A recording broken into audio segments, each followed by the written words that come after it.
ಆಕಾಶವಾಣಿ ಪ್ರದೇಶ ಸಮಾಚಾರ ಓದುತ್ತಿರುವವರು ಹರ್ಷವರ್ಧನ್ ಶೀಲ್ವಂತ್. ಮುಖ್ಯಾಂಶಗಳು: ಸ್ವಚ್ಛತೆಯೇ ಸೇವೆ ಪಾಕ್ಷಿಕ, ಒಂದು ದಿನ ಒಂದು ಗಂಟೆ ಒಂದಾಗಿ ಅಭಿಯಾನಕ್ಕೆ ವ್ಯಾಪಕ ಜನಸ್ಪಂದನೆ. ಭಾರತೀಯ ವಾರ್ತಾ ಶಾಖೆಯಿಂದ ವಿಜಯಪುರದಲ್ಲಿ ಇಂದು ಕೇಂದ್ರ ಪುರಸ್ಕೃತ ಯೋಜನೆಗಳ ವಾರ್ತಾಲಾಪ ಕಾರ್ಯಾಗಾರ. ಕೊಪ್ಪಳದಲ್ಲಿ ಇಂದಿನಿಂದ 3 ದಿನ ಪೆನ್ಕಾಕ್ ಸಿಲೆಟ್ 13ನೇ ರಾಷ್ಟ್ರೀಯ ಸಮರಕಲೆ ಸ್ಪರ್ಧೆ. ಕಲಬುರಗಿ ಜಿಲ್ಲೆ ಕೋಲಕುಂದ ಗ್ರಾಮದ ಮಮತಾ ಮಡಿವಾಳ್ ಭಾರತ ಮಹಿಳಾ ಕ್ರಿಕೆಟ್ ಎ ತಂಡಕ್ಕೆ ಆಯ್ಕೆ. ಈಗ ವಾರ್ತೆಗಳ ವಿವರ. ಪ್ರಧಾನಮಂತ್ರಿ ನರೇಂದ್ರ ಮೋದಿಯವರ 75ನೇ ವರ್ಷದ ಜನ್ಮದಿನಾಚರಣೆ ಹಿನ್ನೆಲೆ ಕಳೆದ 17ನೇ ತಾರೀಖಿನಿಂದ ಅಕ್ಟೋಬರ್ 2 ಗಾಂಧಿ ಜಯಂತಿವರೆಗೆ ಸ್ವಚ್ಛತಾ ಹಿ ಸೇವಾ ಪಾಕ್ಷಿಕ ಜರುಗುತ್ತಿದೆ. ಆಕಾಶವಾಣಿ ಧಾರವಾಡ ಕೇಂದ್ರದ ಆವರಣದಲ್ಲಿ ಅಭಿಯಾಂತ್ರಿಕ ವಿಭಾಗದ ಉಪಮಹಾನಿರ್ದೇಶಕ ಅರುಣ್ ಪ್ರಭಾಕರ್ ಹಾಗೂ ಕಾರ್ಯಕ್ರಮ ವಿಭಾಗದ ಮುಖ್ಯಸ್ಥ ಶರಣಬಸವ ಚೋಳಿನ್ ನೇತೃತ್ವದಲ್ಲಿ ನಿಲಯದ ಕಲಾವಿದರು, ಸಿಬ್ಬಂದಿ ಸ್ವಚ್ಛತಾ ಅಭಿಯಾನದಲ್ಲಿ ಪಾಲ್ಗೊಂಡರು. ಏಕ್ ಪೇಡ್ ಮಾ ಕೆ ನಾಮ್ ಆಂದೋಲನದಡಿ ಸ್ವಚ್ಛತಾ ಅಭಿಯಾನದ ಸವಿನೆನಪಿಗಾಗಿ ನಿಲಯದ ಆವರಣದಲ್ಲಿ ಸಸಿ ನೆಟ್ಟರು. ಕೀರ್ತಿಶೇಷ ಎಸ್ಎಲ್ ಭೈರಪ್ಪ ಅವರಿಗೆ ಶ್ರದ್ಧಾಂಜಲಿ ಸಲ್ಲಿಸಿದರು.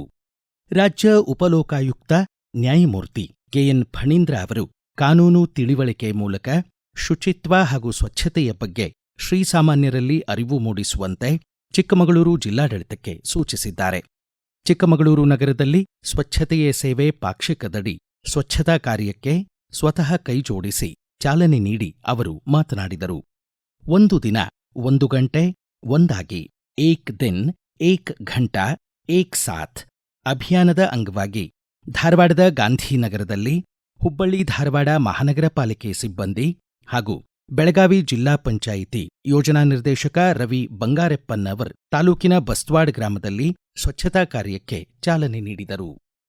ಆಯ್ದ ರಾಜ್ಯಗಳಲ್ಲಿ ಅಂತರ್ಜಲ ಸಂಪನ್ಮೂಲಗಳ ನಿರ್ವಹಣೆ ಸುಧಾರಿಸಿ ನೀರಿನ ಒತ್ತಡ ನಿಭಾಯಿಸಲು ಕೇಂದ್ರ ಸರ್ಕಾರ ಜಾರಿಗೆ ತಂದ ಅಟಲ್ ಭೂಜಲ ಯೋಜನೆ ಅನುಷ್ಠಾನದಲ್ಲಿ ಕರ್ನಾಟಕ ರಾಜ್ಯ ದೇಶಕ್ಕೆ ಪ್ರಥಮ ಸ್ಥಾನ ಗಳಿಸಿದೆ ಎಂದು ಸಣ್ಣ ನೀರಾವರಿ ಖಾತೆ ಸಚಿವ ಎನ್ಎಸ್ ಬೋಸರಾಜು ತಿಳಿಸಿದ್ದಾರೆ. ಸಣ್ಣ ನೀರಾವರಿ ಮತ್ತು ಅಂತರ್ಜಲ ಅಭಿವೃದ್ಧಿ ಇಲಾಖೆ ಸಹಯೋಗದಲ್ಲಿ 1,201 ಕೋಟಿ 52 ಲಕ್ಷ ರೂಪಾಯಿ ವೆಚ್ಚದಲ್ಲಿ ಅತಿ ಹೆಚ್ಚು ಅಂತರ್ಜಲ ಬಳಸುವ ರಾಜ್ಯದ 14 ಜಿಲ್ಲೆಗಳ 1,199 ಗ್ರಾಮ ಪಂಚಾಯಿತಿಗಳಲ್ಲಿ ಸಮುದಾಯದ ಸಹಭಾಗಿತ್ವದಲ್ಲಿ ಅಟಲ್ ಭೂಜಲ ಯೋಜನೆ ಜಾರಿಗೊಳಿಸಲಾಗಿದೆ. ಜಲ ಸಂರಕ್ಷಣಾ ಯೋಜನೆಗಳ ಮೂಲಕ 8.71 ಟಿಎಂಸಿ ಅಡಿ ಪ್ರಮಾಣದ ನೀರನ್ನು ಭೂಮಿಗೆ ಮರುಪೂರ್ಣಗೊಳಿಸಲಾಗಿದೆ ಎಂದು ಸಚಿವ ಬೋಸರಾಜು ಎಕ್ಸ್ ಮಾಧ್ಯಮದಲ್ಲಿ ಪ್ರಕಟಿಸಿದ್ದಾರೆ. ರಾಜ್ಯದಲ್ಲಿ ಕೈಗೊಂಡಿರುವ ಸಾಮಾಜಿಕ, ಶೈಕ್ಷಣಿಕ ಹಾಗೂ ಆರ್ಥಿಕ ಸಮೀಕ್ಷೆ ಕುರಿತು ಕೆಲ ನಿರ್ದೇಶನ ನೀಡಲು ಮತ್ತು ಸಮಸ್ಯೆಗಳನ್ನು ಪರಿಹರಿಸಲು ಮುಖ್ಯಮಂತ್ರಿ ಸಿದ್ದರಾಮಯ್ಯ ಇಂದು ಬೆಳಗ್ಗೆ 11:30ಕ್ಕೆ ರಾಜ್ಯದ ಎಲ್ಲ ಜಿಲ್ಲಾಧಿಕಾರಿಗಳು, ಜಿಲ್ಲಾ ಪಂಚಾಯಿತಿ ಸಿಇಒಗಳೊಂದಿಗೆ ವಿಡಿಯೋ ಸಂವಾದದ ಮೂಲಕ ಸಭೆ ನಡೆಸಲಿದ್ದಾರೆ. ಕಾನೂನು ಖಾತೆ ಸಚಿವ ಎಚ್.ಕೆ. ಪಾಟೀಲ್ ಬೆಂಗಳೂರಿನಲ್ಲಿ ಈ ವಿಷಯ ತಿಳಿಸಿದರು. ಭಾರತ ಸರ್ಕಾರದ ವಾರ್ತಾ ಶಾಖೆ ಪಿಐಬಿ ಬೆಂಗಳೂರು, ವಿಜಯಪುರ ಜಿಲ್ಲಾಡಳಿತ ಹಾಗೂ ವಿವಿಧ ಸಂಘಗಳ ಆಶ್ರಯದಲ್ಲಿ ಇಂದು ಬೆಳಗ್ಗೆ 10:30ಕ್ಕೆ ವಿಜಯಪುರದ ಜಿಲ್ಲಾ ಪಂಚಾಯಿತಿ ಸಭಾಂಗಣದಲ್ಲಿ ಕೇಂದ್ರ ಪುರಸ್ಕೃತ ಯೋಜನೆಗಳ ಕುರಿತು ಮಾಧ್ಯಮ ಪ್ರತಿನಿಧಿಗಳಿಗೆ ವಾರ್ತಾಲಾಪ ಕಾರ್ಯಾಗಾರ ಆಯೋಜಿಸಿದೆ. ರಾಜ್ಯಸಭೆ ಸಂಸದೆ ಶ್ರೀಮತಿ ಸುಧಾಮೂರ್ತಿ ಹಾಗೂ ಕ್ಷೇತ್ರದ ಸಂಸದ ರಮೇಶ್ ಜಿಗಜಿಣಗಿ ವಾರ್ತಾಲಾಪ ಕಾರ್ಯಾಗಾರವನ್ನು ಉದ್ಘಾಟಿಸಲಿದ್ದಾರೆ. ಸ್ವಚ್ಛತಾ ಹಿ ಸೇವಾ, ಜಿಎಸ್ಟಿ 2.0, ಸ್ವಸ್ಥ ನಾರಿ ಸಶಕ್ತ ಪರಿವಾರ್ ಅಭಿಯಾನ, ಕೃಷಿ ತೋಟಗಾರಿಕಾ ವಲಯದ ಯೋಜನೆಗಳ ಅನುಷ್ಠಾನ, ಭಾರತೀಯ ನಾಗರಿಕ ಸುರಕ್ಷಾ ಸಂಹಿತೆ, ಭಾರತೀಯ ನ್ಯಾಯ ಸಂಹಿತೆ, ಭಾರತೀಯ ಸಾಕ್ಷ್ಯ ಅಧಿನಿಯಮ 2023, ಹಣಕಾಸು ಸೇರ್ಪಡೆ ಪರಿಪೂರ್ಣತೆ ಅಭಿಯಾನ, ಮಹಿಳಾ ಮತ್ತು ಮಕ್ಕಳ ಅಭಿವೃದ್ಧಿ ಯೋಜನೆಗಳ ಅನುಷ್ಠಾನ ಹಾಗೂ ಪೋಷಣ್ ಅಭಿಯಾನದ ಕುರಿತು ಮಾಹಿತಿ ಹಂಚಿಕೊಳ್ಳಲಾಗುತ್ತಿದೆ. ಆರೋಗ್ಯದ ಬಗ್ಗೆ ಯೋಚನೆ, ಔಷಧ ತಜ್ಞರ ಯೋಚನೆ ಧ್ಯೇಯದೊಂದಿಗೆ ವಿಶ್ವ ಫಾರ್ಮಾಸಿಸ್ಟ್ ದಿನ ಆಚರಿಸಲಾಯಿತು. ಚಿತ್ರದುರ್ಗದ ಎಸ್ಡಿಎಂ ಫಾರ್ಮಸಿ ಕಾಲೇಜಿನಲ್ಲಿ ಜಿಲ್ಲಾ ಔಷಧ ಮಾರಾಟಗಾರರ ಸಂಘ, ಕರ್ನಾಟಕ ಔಷಧ ನಿಯಂತ್ರಣ ಇಲಾಖೆ, ಆಹಾರ ಸಂರಕ್ಷಣೆ ಹಾಗೂ ಔಷಧ ಆಡಳಿತ ಇಲಾಖೆ ಸಹಯೋಗದಲ್ಲಿ ವಿಶ್ವ ಔಷಧ ತಜ್ಞರ ದಿನ ಆಚರಿಸಲಾಯಿತು. ಪ್ರದೇಶ ಸಮಾಚಾರಕ್ಕಾಗಿ ತಮ್ಮ ಅನಿಸಿಕೆ ಹಂಚಿಕೊಂಡಿದ್ದಾರೆ ಧಾರವಾಡ ಜಿಲ್ಲೆ ಕೆಮಿಸ್ಟ್ ಮತ್ತು ಡ್ರಗ್ಗಿಸ್ಟ್ ಅಸೋಸಿಯೇಷನ್ ನಿಕಟಪೂರ್ವ ಕಾರ್ಯದರ್ಶಿ ಎಂಬಿ ಮಠಪತಿ.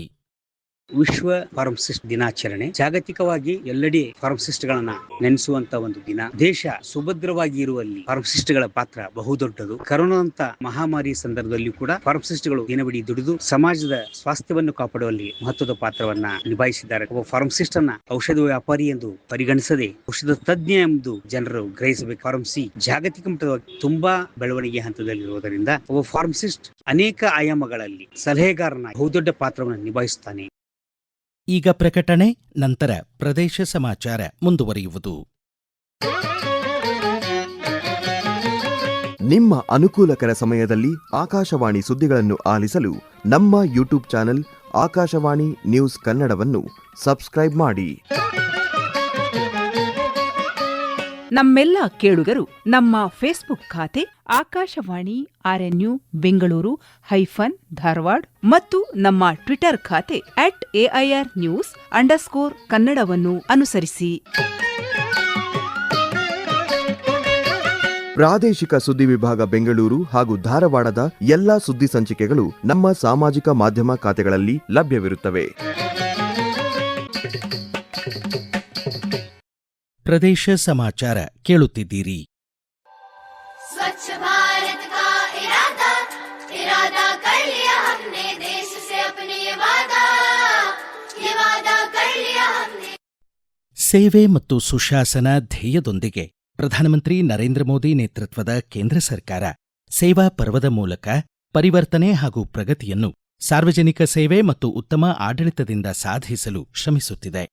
ಸಾರ್ವಜನಿಕ ಸೇವೆಗಳಿಂದ ಆರ್ಥಿಕ ಸಬಲೀಕರಣದವರೆಗೆ ಭಾರತದ ಈ ಆಡಳಿತ ಪರಿಸರ ವ್ಯವಸ್ಥೆ ನಾಗರಿಕರ ಅನುಭವವನ್ನು ಮರು ವ್ಯಾಖ್ಯಾನಿಸುತ್ತಿದೆ. ಸರ್ಕಾರಿ ಪ್ರಯೋಜನಗಳು, ಸಬ್ಸಿಡಿಗಳು ಮತ್ತು ನೇರ ಲಾಭ ವರ್ಗಾವಣೆ ಅಥವಾ ಡಿಬಿಟಿ ಪಾವತಿಗಳನ್ನು ನೇರವಾಗಿ ಫಲಾನುಭವಿಗಳ ಬ್ಯಾಂಕ್ ಖಾತೆಗಳಿಗೆ ಕಳುಹಿಸಲು ಜನಧನ್, ಆಧಾರ್ ಮತ್ತು ಮೊಬೈಲ್ ಜಾಮ್ ನೆಟ್ವರ್ಕ್ ಅನ್ನು ಬಳಸುತ್ತದೆ. ಕಾಗದರಹಿತ, ವಂಚನೆ ಮುಕ್ತ, ತಡೆರಹಿತ, ಪಾರದರ್ಶಕ ಮತ್ತು ಸುರಕ್ಷಿತ ಆಡಳಿತವನ್ನು ಖಚಿತಪಡಿಸುತ್ತಿದೆ. ಪ್ರಧಾನಮಂತ್ರಿಯವರು ಹೇಳಿದಂತೆ ಈ ಆಡಳಿತವು ಸುಲಭ, ಪರಿಣಾಮಕಾರಿ, ಆರ್ಥಿಕ ಮತ್ತು ಪರಿಸರ ಸ್ನೇಹಿ ಆಡಳಿತವಾಗಿದೆ. मेरे हिसाब से e governance, easy governance, effective governance, economical governance, environment friendly governance, ये बहुत ही सरल है, बहुत ही उपयोगी है और आज के समय में जब समय की कठिनाई है तो कम समय में करने वाला काम इससे होता है. ಹಿರಿಯ ಸಾಹಿತಿ SL ಭೈರಪ್ಪ ಅವರ ಪಾರ್ಥಿವ ಶರೀರಕ್ಕೆ ಕುವೆಂಪು ನಗರದ ಅವರ ನಿವಾಸದಲ್ಲಿ ಇಂದು ಬೆಳಗ್ಗೆ 8 ಗಂಟೆಗೆ ಕುಟುಂಬ ವರ್ಗ ಧಾರ್ಮಿಕ ಕಾರ್ಯಗಳನ್ನು ನೆರವೇರಿಸಲಿದ್ದಾರೆ. ಬೆಳಗ್ಗೆ 11 ಗಂಟೆಗೆ ಚಾಮುಂಡಿ ಬೆಟ್ಟದ ತಪ್ಪಲಿನಲ್ಲಿ ಸರ್ಕಾರಿ ಗೌರವಗಳೊಂದಿಗೆ ಭೈರಪ್ಪ ಅವರ ಪಾರ್ಥಿವ ಶರೀರದ ಅಂತ್ಯಕ್ರಿಯೆ ನಡೆಯಲಿದೆ ಎಂದು ಹಿರಿಯ ಸಾಮಾಜಿಕ ಕಾರ್ಯಕರ್ತ ಸಾಮರಸ್ಯದ ವಾದಿರಾಜ್ ಆಕಾಶವಾಣಿಗೆ ಮಾಹಿತಿ ನೀಡಿದ್ದಾರೆ. ಕೇಂದ್ರ ಯುವ ಸಬಲೀಕರಣ ಹಾಗೂ ಕ್ರೀಡಾ ಇಲಾಖೆ ಸಹಯೋಗದಲ್ಲಿ ಇಂದಿನಿಂದ 3 ದಿನಗಳ ಕಾಲ 13ನೇ ರಾಷ್ಟ್ರೀಯ ಪೆನ್ಕಾಕ್ ಸಿಲೆಟ್ ಸಮರಕಲೆ ಸ್ಪರ್ಧೆಗಳು 4 ವಿಭಾಗಗಳಲ್ಲಿ ನಡೆಯಲಿವೆ ಎಂದು ಕೊಪ್ಪಳ ಸಂಸದ ಹಾಗೂ ರಾಜ್ಯ ಪೆನ್ಕಾಕ್ ಸಿಲೆಟ್ ಕಾರ್ಯಾಧ್ಯಕ್ಷ ಕೆ. ರಾಜಶೇಖರ್ ಹಿಟ್ನಾಳ್ ತಿಳಿಸಿದ್ದಾರೆ. ಪ್ರಥಮ ಬಾರಿಗೆ ಕೊಪ್ಪಳದಲ್ಲಿ ಆಯೋಜಿತ ಒಲಿಂಪಿಕ್ಸ್ ಅಸೋಸಿಯೇಷನ್ ಮಾನ್ಯತೆ ಹೊಂದಿರುವ ಇಂಡೋನೇಷ್ಯಾ ಹಾಗೂ ಮಲಯದ ಸಮರಕಲೆ ಪೆನ್ಕಾಕ್ ಸಿಲೆಟ್ ಪಂದ್ಯಾವಳಿಯಲ್ಲಿ 27 ರಾಜ್ಯಗಳ 1200ಕ್ಕೂ ಹೆಚ್ಚು ಸ್ಪರ್ಧಾಳುಗಳು ಭಾಗವಹಿಸುತ್ತಿದ್ದಾರೆ. ಗವಿಮಠದ ಶ್ರೀ ಗವಿಸಿದ್ದೇಶ್ವರ ಸ್ವಾಮೀಜಿ ಊಟ ಹಾಗೂ ವಸತಿಗೆ ವ್ಯವಸ್ಥೆ ಮಾಡಿದ್ದಾರೆ ಎಂದು ಸಂಸದ ಹಿಟ್ನಾಳ್ ಸ್ಮರಿಸಿದರು. ಕಲಬುರಗಿ ಜಿಲ್ಲೆ ಸೇಡಂ ತಾಲೂಕು ಕೋಲಕುಂದ ಗ್ರಾಮದ ಯುವ ಕ್ರಿಕೆಟ್ ಪಟು ಮಮತಾ ಮಡಿವಾಳ್ ಭಾರತದ ಮಹಿಳಾ ಕ್ರಿಕೆಟ್ ಎ ತಂಡಕ್ಕೆ ಆಯ್ಕೆಯಾಗಿದ್ದಾರೆ. ಸಚಿವ ಶರಣ್ಪ್ರಕಾಶ್ ಪಾಟೀಲ್ ಎಕ್ಸ್ ಮಾಧ್ಯಮದಲ್ಲಿ ಗಡಿಗ್ರಾಮದ ಪ್ರತಿಭೆಯನ್ನು ಅಭಿನಂದಿಸಿ ಐಸಿಸಿ ಮಹಿಳಾ ವಿಶ್ವಕಪ್ ಅಭ್ಯಾಸ ಪಂದ್ಯದಲ್ಲಿ ಮಮತಾ ಆಡಲಿದ್ದಾರೆ ಎಂದು ತಿಳಿಸಿದ್ದಾರೆ. ಪ್ರಧಾನಮಂತ್ರಿ ನರೇಂದ್ರ ಮೋದಿಯವರು ನಾಡಿದ್ದು ಕೊನೆ ಭಾನುವಾರದಂದು 11 ಗಂಟೆಗೆ ಮನ್ ಕಿ ಬಾತ್ನಲ್ಲಿ ಆಕಾಶವಾಣಿ ಮೂಲಕ ದೇಶ ವಿದೇಶಗಳ ಭಾರತೀಯರೊಂದಿಗೆ ತಮ್ಮ ಅನಿಸಿಕೆಗಳನ್ನು ಹಂಚಿಕೊಳ್ಳಲಿದ್ದಾರೆ. ಇದು ಮನದ ಮಾತಿನ 126ನೇ ಆವೃತ್ತಿಯಾಗಿದೆ. ಕೊನೆಯಲ್ಲಿ ಮತ್ತೊಮ್ಮೆ ಮುಖ್ಯಾಂಶಗಳು. ಸ್ವಚ್ಛತೆಯೇ ಸೇವೆ ಪಾಕ್ಷಿಕ, 1 ದಿನ 1 ಗಂಟೆ ಒಂದಾಗಿ ಅಭಿಯಾನಕ್ಕೆ ವ್ಯಾಪಕ ಜನಸ್ಪಂದನೆ. ಭಾರತೀಯ ವಾರ್ತಾ ಶಾಖೆಯಿಂದ ವಿಜಯಪುರದಲ್ಲಿ ಇಂದು ಕೇಂದ್ರ ಪುರಸ್ಕೃತ ಯೋಜನೆಗಳ ವಾರ್ತಾಲಾಪ ಕಾರ್ಯಾಗಾರ. ಕೊಪ್ಪಳದಲ್ಲಿ ಇಂದಿನಿಂದ 3 ದಿನ ಪೆನ್ಕಾಕ್ ಸಿಲೆಟ್ 13ನೇ ರಾಷ್ಟ್ರೀಯ ಸಮರಕಲೆ ಸ್ಪರ್ಧೆ. ಕಲಬುರಗಿ ಜಿಲ್ಲೆ ಕೋಲಕುಂದ ಗ್ರಾಮದ ಮಮತಾ ಮಡಿವಾಳ್ ಭಾರತ ಮಹಿಳಾ ಕ್ರಿಕೆಟ್ ಎ ತಂಡಕ್ಕೆ ಆಯ್ಕೆ. ಇಲ್ಲಿಗೆ ಪ್ರದೇಶ ಸಮಾಚಾರ ಮುಕ್ತಾಯವಾಯಿತು. ನಮ್ಮ ಮುಂದಿನ ರಾಷ್ಟ್ರೀಯ ವಾರ್ತಾ ಪ್ರಸಾರ ಈ ಬೆಳಿಗ್ಗೆ 7:35 ನಿಮಿಷಕ್ಕೆ.